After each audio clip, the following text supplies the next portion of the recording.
Welcome to Kumba Software DPAA tutorials.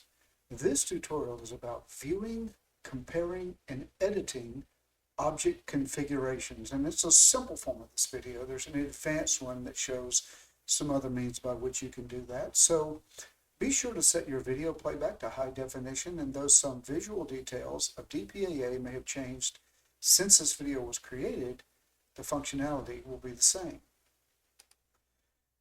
So to get set up, I've already started DPAA. I've got a couple of appliances selected. I've selected a couple of domains, and I've selected a number of object types. Now, if you haven't seen a video on how to select these, and all of these selections are like you would expect in any other computer. You can control or command click, you can shift click, and you can click more than one thing at a time. What I'm going to do is I'm just going to search for every one of the objects that are on these two appliances and these two domains, so I get a list of objects here that we can work with. I'm going to select one of the objects here, and if you don't see the name in the place that you want to, you can move the columns around and you can change the column sizes so you can get the screen to look much like I have it here, though I believe this is the default order. I select the hamburger menu. I can open the selected object or objects that I have selected. And what that's going to give me is a screen laying out the properties and the property settings for that object type. So you can see that it's a matching object type that has all the properties here. Some properties are just informational and some properties are complex. Some of them can't be edited, but some of them can. So if I wanted to change the administration state of this object, I could just drop it down and select disabled. Or if I wanted to change the combine with Boolean OR setting, I could change that by selecting the different value in the drop down. Of course, DPAA will help you in making those changes. Of course, you can also add a comment. So if I wanted to add a comment to it or whatever, I can do that as well. Some things like these complex properties can't be changed, but there's a hint here that says you can edit using the pop-up menu items, and we'll show you those in the way they show up here in a moment. To save your changes back, nothing has saved yet to the appliance, but to save your changes back, you simply select the Save button. You can see that the object was updated and it is saved back with the changes that you've made. Of course, I can reopen that and prove that to you, that if I open the configuration again, you can see that my comment field is in fact filled out with the word comment as it was before. If you don't want to just save your changes, you can just simply close the window. If I select more than one object type at a time, such as, or more than one object at a time, such as this pair of objects, and then I go and open this selection of objects, then I get a screen showing those object properties side by side, one next to the other, and there's some helpful information in this screen.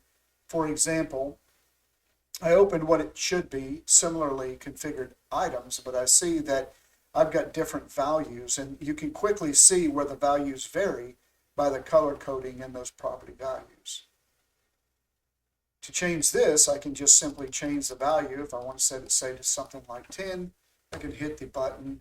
And notice it changed over here too, and now the color coding indicates that they have the same value.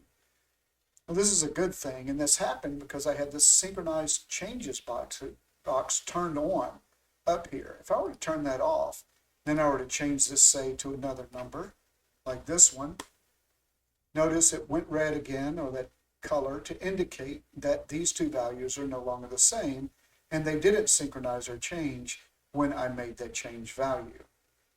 The good thing about synchronized changes, though, is if you have 12 objects or whatever that you're trying to work with, then you can kind of certify that you are actually changing the values all the way across without having to change 10 individual values, and DPAA helps you with that. Of course, you have some things that allow you to change these values more easily. You have some drop downs, and you have some protection. So if I were to go into this timeout and I were to set 60,000, for example, I must have hit my wrong button there, 60,000, then you're going to end up with a window, and this popped up on a different screen because I'm recording this video, but you might end up with a validation here. It says, hey, the value 600,000 failed validation. It must be in the range from 1 to 90. So it also helps you conform to the range that DataPower itself supports in those numbers that you are putting in, or the values that you're trying to add to these sorts of things. Again, to save those changes back, is simply set the save button, and you can see that both of these objects were saved back to the appliance. And if I search again for these objects, you're going to be able to see that we've got some modified values sitting here and modified objects sitting here that indicate that we have modified the values in those objects. So you get to see the configuration state of those things are modified. If I'm dealing with a more complex object like a multi-protocol gateway, then again, pulling up all of its properties can be somewhat surmounting, but what I wanted to show you was, you see these settings down here in the pop-up menu, and I did my right mouse click to pop that up. We can also use this hamburger menu to get this menu. But you can see that when we have a set of things like header injections or duration monitors or style sheet parameters, we manage those in a different way. And we have a menu option for each one of those complex property types that we can manage in these settings.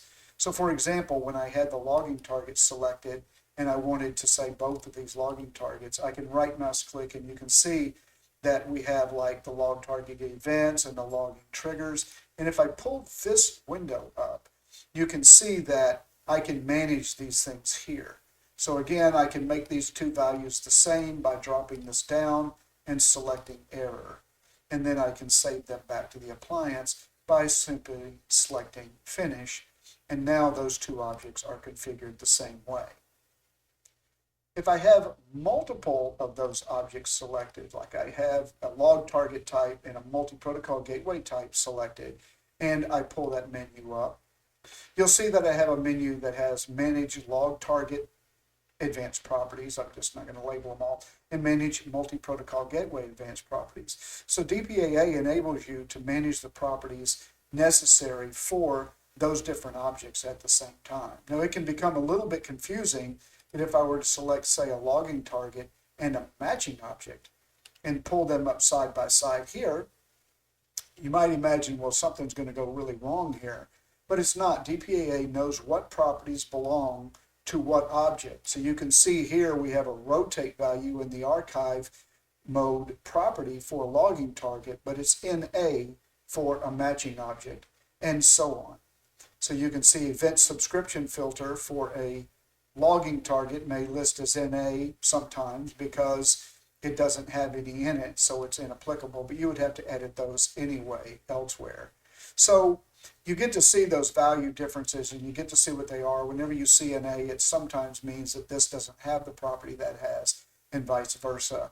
And of course, you still get to see the fields that are different. And I can still synchronize this field value by putting in a value into here. And when I type that in, if we go back down and see it, you can see that with synchronized changes on, we can still change properties that are common to the different object types in there and save that back. And DPAA is not going to get confused. Notice it updated both of these objects by saving that, even though I just changed the comment field. It knows what to change and what not to change in each of those values. So you're going to want to refer to the advanced configuration management video. If you look in the features and tutorials on our website at www.kumbasoft.com, you'll see that video reference there where it tells you more about how all the features of editing complex property types in these different objects and all the other tutorial videos that you'll need to be able to watch to understand the full features of DPAA. And there's quite a few. There's over 100 videos. And there's many, like 10 to 12 hours of tutorials for DPAA. It's a very large tool. Thanks for watching, and have a nice day.